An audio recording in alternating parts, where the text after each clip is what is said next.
I talked to 3 mechanics who work on classic trucks. Asked them one question: which trucks will start after an EMP?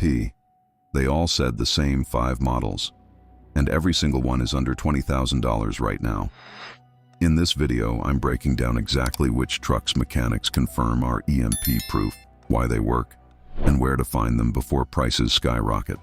Here's what you need to understand. Mechanics see the difference between trucks that will survive and trucks that won't. They work on the guts of these vehicles every day. They know which ones have carburetors versus fuel injection. They know which years had electronic ignition and which had mechanical, and they all agreed on these 5 trucks. Before we get into the specific models, let me explain what makes a truck EMP-proof. It needs 3 things. First, a carburetor instead of fuel injection. Carburetors are mechanical devices that mix fuel and air without any computer control. Second, mechanical or simple electronic ignition. Points-based ignition is best, but early electronic ignition from the 1970s and 80s is usually robust enough. Third, minimal electronics overall.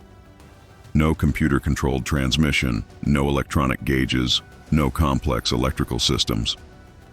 Truck number 1, Ford F-150 or F-250 from 1980 to 1986. These are 7th generation F-Series trucks. They're the sweet spot for EMP survival because they came standard with carburetors and simple ignition systems. The base engine in most of these trucks was the Ford 300 cubic inch inline 6. That's 4.9 liters. This engine had a single barrel carburetor and made around 117 to 130 horsepower. Not powerful by modern standards, but absolutely bulletproof. Mechanics love this engine because it's simple, reliable, and runs forever. I talked to a Ford mechanic in Texas who told me he's seen these engines go 400,000 miles with basic maintenance. The V8 options were also carbureted during this period. The 5.0 liter, also called the 302 Windsor, came with a 2-barrel carburetor. The 5.8 liter, the 351 Windsor, had either a 2-barrel or 4-barrel carb depending on the trim. Both are solid engines. Here's the critical detail. In 1987, Ford started converting engines to fuel injection. The inline 6 got fuel injection first. By 1988, all F-150 engines were fuel injected. So you need 1986 or earlier to guarantee a carburetor. Transmission options matter too. Manual transmissions are purely mechanical and EMP-proof. The automatic transmissions in these trucks were the C4, C5, and C6. These are hydraulic automatics with no computer control. They'll survive an EMP. Later trucks got electronic automatics, which won't. Current prices for 1980s. F-Series trucks range from $6,000 to $18,000 depending on condition and mileage. I'm seeing decent running examples with under 200,000 miles for $8,000 to $12,000. Clean low-mileage trucks are $15,000 to $18,000. Rust-free Western trucks command premium prices, while Midwest and Northeast trucks are cheaper, but you need to inspect for frame rust carefully. Where to find them? Craigslist, Facebook Marketplace, and classic truck dealers. Rural areas have more inventory than cities. Farm trucks are often well maintained because farmers depend on them for work. Look for trucks that haven't been modified. Stock is best. Avoid anything with aftermarket fuel injection or electronic ignition swaps. Truck number 2, Chevrolet C10 or K10 from 1973 to 1986. These are called square-body Chevys. The C10 is 2-wheel drive, the K10 is 4-wheel drive. Both are EMP resistant if you get the right years. Chevy used carburetors on its trucks through 1986. In 1987, GM introduced throttle body fuel injection and changed the model designation from C10 to R10. So you want 1986 or earlier. The most common engine in square-body Chevys was the small block 350, which is 5.7 liters. This came with various carburetor setups depending on the year and emissions requirements. The Rochester Quadra J 4-barrel was common. Some trucks had 2-barrel carbs. Either way, they're mechanical and EMP-proof. The inline 6 250 engine was also available, especially in earlier years. This is 4.1 liters and extremely simple. It's not powerful, maybe 90 to 115 horsepower, but it's reliable and gets decent fuel economy for a truck. Mechanics I talked to said square-body Chevys have one advantage over Fords: parts availability. Chevy small block parts are everywhere. You can walk into any auto parts store and get what you need.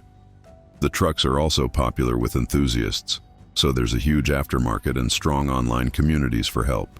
Transmissions in square-body Chevys were either manual or the TH350 and TH400 automatics. Both automatic transmissions are fully hydraulic with no electronics. They're simple, durable, and EMP-proof. Current prices for square-body Chevys range from $5,000 to $20,000. The market for these trucks has gotten hot because they're popular for restoration. Clean K10 four-wheel drive models with low miles can hit $20,000 or more. But you can still find decent C10 two-wheel drive trucks for $8,000 to $12,000. Four-wheel drive adds about 30 to 50% to the price. One warning: these trucks rust. The cab corners, rocker panels, and floor pans are notorious rust spots. If you're buying from a salt state, inspect thoroughly. Rust-free examples from Arizona, Texas, or California are worth paying more for. Truck number 3, Dodge D150 or W150 from 1972 to 1989. The D-Series Dodge trucks are the most overlooked option, which means they're often cheaper than equivalent Fords or Chevys. Dodge used carburetors longer than most manufacturers. Even into the late 80s, many Dodge trucks still had carbs. The transition to fuel injection was gradual. The 5.9-liter V8, also called the 360, got throttle body injection in 1989, but earlier years were carbureted. The most common engines were the 318 cubic inch V8, which is 5.2 liters, and the 360 cubic inch V8, which is 5.9 liters. Both came with either 2-barrel or 4-barrel carburetors, depending on the year and configuration. The Slant 6 225 cubic inch engine was also available in earlier years and some lighter-duty models. Dodge used mostly Carter and Holley carburetors. Mechanics told me these are straightforward to rebuild and tune. Parts are readily available. The engines themselves are durable. Chrysler small block V8s from this era are known for longevity. Transmissions were either manual or the Chrysler TorqueFlite automatic. The TorqueFlite is one of the best automatics ever made. It's fully hydraulic, no electronics, and can handle serious abuse. Many mechanics consider it more durable than Ford or Chevy automatics from the same era. Current prices for Dodge D-Series trucks are the bargain of the EMP-Proof market. You can find decent examples for $4,000 to $10,000. Even clean low-mileage trucks rarely exceed $15,000. Part of this is brand perception. Dodge trucks don't have the same collector appeal as Ford or Chevy. But for someone who wants an EMP-Proof truck and doesn't care about brand status, Dodge offers serious value. The downside? Rust is a major issue, especially on the cab and bed. Dodge used thinner metal than Ford or Chevy in some areas. Inspect carefully. Also, parts availability isn't quite as good as Ford or Chevy, but it's still reasonable for common components. Truck number 4, International Harvester Scout II from 1971 to 1980.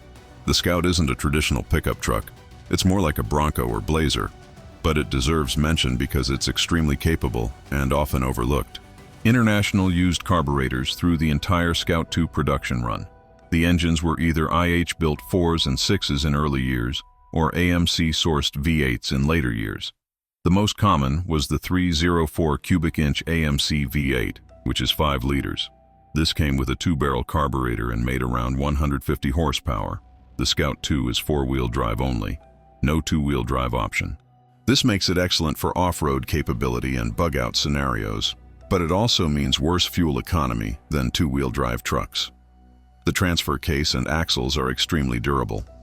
Mechanics who work on Scouts say they're built like farm equipment, overbuilt and reliable. The challenge with Scouts is finding one in good condition. International stopped making civilian vehicles in 1980. Parts availability is more limited than Ford, Chevy, or Dodge. There are specialist suppliers, but you can't walk into a regular parts store and get Scout parts. However, the AMC engine shares many parts with Jeep, so V8 Scout parts are easier. Rust is also a major concern. Scouts rust everywhere: floors, rockers, tailgate, rear quarters. A rust-free Scout is worth paying a premium for. Western states are your best bet. Current prices for Scout 2s range from $8,000 to $25,000. Clean examples with the V8 and low miles can hit $20,000 to $30,000 because they've become collectible, but you can still find projects or rough drivers for $8,000 to $12,000. The market is smaller than Ford or Chevy, so deals exist if you're patient. Truck number 5. Pre-1980 full-size trucks from any manufacturer. This is the catch-all category. Any full-size pickup built before 1980 is almost certainly EMP-proof because electronic fuel injection and computerized engine controls didn't become common until the early 80s. This includes Ford F-Series from the 70s, Chevy C-Series and K-Series square bodies from 73 to 79, Dodge D-Series from the 70s, and even oddball brands like GMC, Plymouth Trail Duster trucks, and older international models. The advantage of going pre-1980 is simplicity. These trucks have almost no electronics at all. Points-based ignition was still common. Carburetors were universal. Manual transmissions had no electronics. Even automatic transmissions were purely hydraulic. The disadvantages are age and parts availability. A 1975 truck is 50 years old. Rust, worn-out interiors, and mechanical wear are common. Parts for some models are harder to find. But if you're handy with tools or willing to learn, pre-1980 trucks are excellent EMP-proof options. Prices vary wildly. You can find running 70s trucks for $3,000 to $5,000 in rough condition. Clean restored examples can go for $20,000 or more. The sweet spot is finding a solid driver quality truck for $6,000 to $10,000. Now let's talk about what mechanics warned me to avoid. First, anything with fuel injection. Even throttle body injection from the late 80s has electronic control modules that are vulnerable. Port fuel injection is worse. Modern direct injection is completely dependent on computers. Second, trucks with overdrive automatic transmissions controlled by computers. The Ford AOD, E4OD, and later transmissions have electronic controls. Same with GM's 700R4 and 4L60E. These won't survive an EMP. Stick with earlier non-overdrive automatics or manual transmissions. Third, trucks with extensive aftermarket electronics. Some owners install modern stereos, alarm systems, GPS, or even engine management computers in old trucks. These upgrades make the truck vulnerable. Look for stock trucks with original equipment. Fourth, diesel trucks with electronic injection. Modern diesel trucks are completely computerized. Even older diesels from the 90s have electronic injection pumps. The only EMP-proof diesels are mechanical injection diesels from before the mid-80s, and those are rare and expensive. Here's what all three mechanics agreed on regarding inspection. When you go look at a truck, bring a flashlight and get underneath. Check the frame for rust. Surface rust is okay, but holes or severe scaling means the frame is compromised. Check the cab mounts and bed mounts. These rust out and cause alignment problems. Open the hood and identify the carburetor. It should be sitting on top of the intake manifold with a round or oval air cleaner above it. If you see fuel injector rails, sensors, and a mess of wires, it's fuel injected, and you should walk away. Check the ignition system. Look for a distributor with a cap and rotor. That's good. If there's no distributor and just individual coils on each spark plug, it's modern coil-on-plug ignition and won't survive EMP. Start the engine cold. It should fire up within a few seconds. Carbureted engines take a few extra seconds to prime, but they shouldn't need excessive cranking. Let it idle and listen for knocking, ticking, or other abnormal sounds. Check for oil leaks, coolant leaks, and exhaust leaks. Drive the truck. The transmission should shift smoothly with no slipping or harsh engagement. Brakes should be firm with no pulling to one side. Steering should be responsive without excessive play. These are old trucks, so expect some looseness, but it shouldn't feel dangerous. Check the paperwork. You want a clean title with no salvage or rebuilt designation. Ask for maintenance records. Even receipts from oil changes or repairs show the owner cared about the truck. Run a VIN check to verify the title matches the truck and check for accident history. One mechanic told me something important. He said, "Don't wait to buy." Prices on these trucks have doubled in the last 5 years. As more people become aware of EMP threats and the vulnerability of modern vehicles, Demand for carbureted trucks is increasing. Supply is fixed. They stopped making them decades ago. Basic economics means prices will keep rising. He also said, don't expect perfection. These are 40 to 50-year-old trucks. They'll have dents, scratches, worn seats, and cosmetic issues. That's okay. You're buying them for function, not show. A truck with ugly paint but a solid frame and running drivetrain is better than a shiny truck with hidden rust or mechanical problems. Finally, all three mechanics emphasized learning basic maintenance. If you buy one of these trucks, learn how to change the oil, adjust the carburetor, set ignition timing, and replace common wear items like belts and hoses. These skills are simple to learn and make you independent. YouTube has countless tutorials. Online forums specific to your truck model are full of helpful people. In a post-EMP scenario, mechanics might not be available. Parts stores will be closed. You need to be able to maintain your truck yourself. The good news is these trucks are simple enough that anyone with basic tools can work on them. That's part of why they're EMP-proof. Simplicity equals reliability. So, which truck should you buy? If you want maximum parts availability and strong community support, get a Ford F-150 or Chevy C10. If you want the best value, get a Dodge D-150.